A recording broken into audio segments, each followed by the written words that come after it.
Derby छक निकटरे हाइबा धोकारे युवक मृत लोकंक रास्ता अवरोध आज संध्या समय केन्दुझर जिला बलाणी थाना तथा बड़बिल पौरांचल अंतर्गत डर्बी छकठारे एक हाइबा धोकारे जणे युवकंक मृत घटिथिबा जणापड़िछि।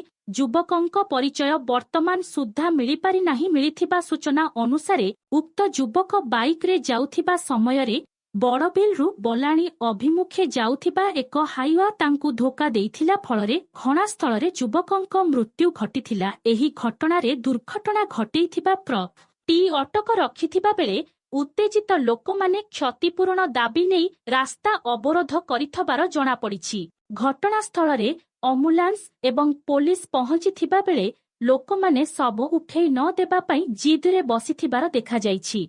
एपरी लेटेस्ट न्यूज देखिबा पई न्यूज SKM24 चैनल को लाइक शेयर और सब्सक्राइब करी पाखरे थिबा बेल आइकन रे क्लिक करंतु।